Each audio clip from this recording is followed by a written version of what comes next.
So, good afternoon, Sir Regan. My name is James Marlon Corporal. And yung gagawin ko po ngayon is yung Love Activity 3 in your Activity 3 po. And first up, magbubukas po tayo ng terminal.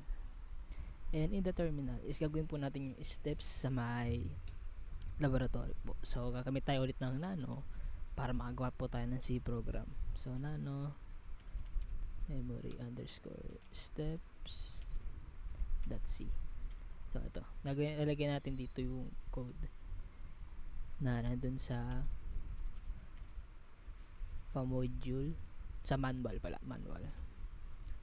Then, stdio.h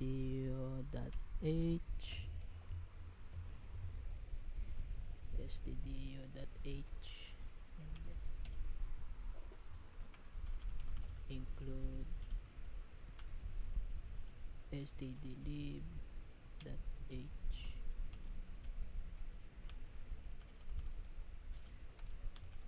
unistd.h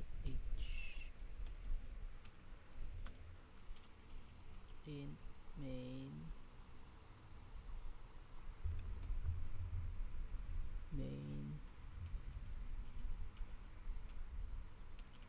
int rr while then arr then close parenthesis int space malloc 100 size of int if arr equals null printf memory allocation failed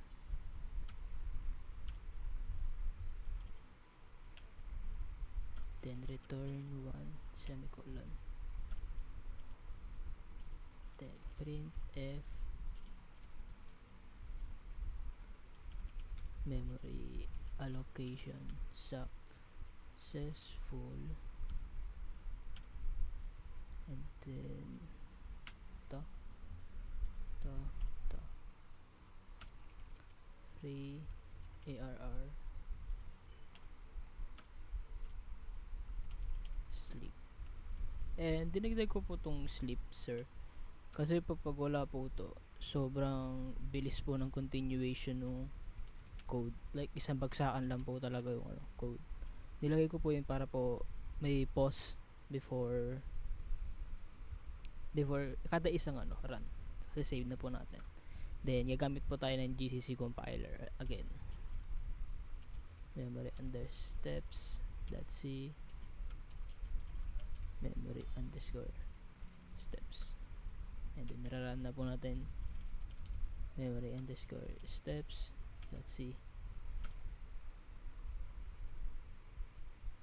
What? Bakit permission denied? Ay, mali pala. Ito pala. Dala palang C underscore steps. Ayan. Ayan na po. Nagbubukas na po siya isa-isa. And then, nagbubukas po tayo ng isa pang terminal. Ayan, nag-run pa rin naman po yan. Tapos gagamit po tayo ng free minus h para po makita yung mga storage usage po. Like, ayan po, yung mga free usage and used na storage. And then, magbubukas po tayo ulit na isa pang terminal. And dito naman sa terminal is gagamit tayo ng htop. Ayan. So, kapag binuksan na po itong htop, nakikita po lahat ng mga memory usage po and yung user. And sa search po natin, yung ginawa po natin is yung memory po. Search and then memory. Ayan. So, kita na po yung memory and then to. So, good afternoon po, Sir Regan. My name is James Maladi Corporal and sa BSIT 2E po ako. And yung gagawin ko po ngayon is yung activity 3 po. So, una pong gagawin natin is magbubukas tayo ng terminal.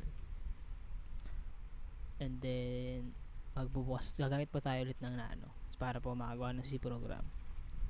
Memory, that's it. Ayun na lang papangalan natin, sir. Pag nakagawa na po, maglalagay ko na po ng code. Include. So, ito po yung code na nagawa ko. Ini-encode ko lang po. Include std lib.h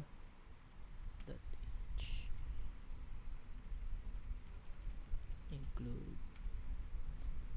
unstd.h and then int main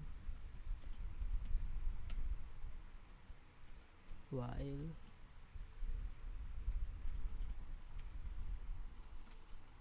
size underscore t allocation underscore size equals rand.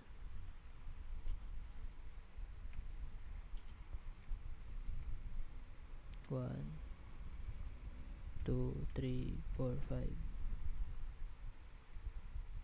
Okay, and then plus, and then 5, 1, 2, 3, 4, 5, and then the size of int semicolon int lig equals malloc allocation underscore size if underscore lig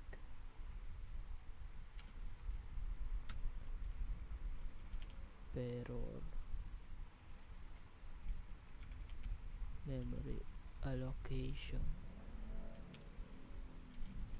failed semicolon break semicolon printf allocated memory at percent p size namutan ko yung ano ito size percent zoo bytes and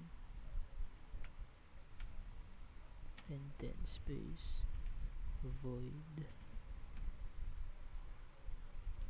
lig space allocation underscore size plus parenthesis semicolon and then use sleep 1 2 3 4 5 6 and then semicolon this then return 0 this so ito na po yung code na nagawa ko.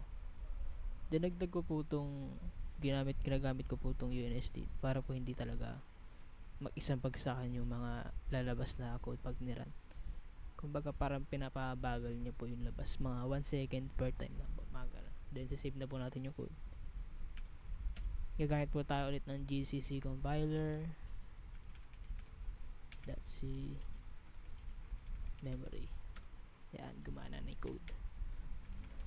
Then memory. So, ayan na po. Gumagalaw na po yung code natin. So, bubos po tayo ng isa pang terminal. Then, gagamit tayo ng free -h para makita po ulit natin yung usage ng memory. Tsaka po yung free memory natin. Then, para po ma-observe po natin, nagbubos tayo ulit ng isa pang terminal. And dito naman sa isang terminal na to, sir, gagamit tayo ng htop. And mag-search natin yung allocated natin, which is memory yung pangalan. Nalagay natin dito, search, and then memory. So, yan, nakikita po natin, sir, na yung storage po natin is tumataas po, sir. So ayun po yung katapusan ng activity 3 po. Maraming salamat po.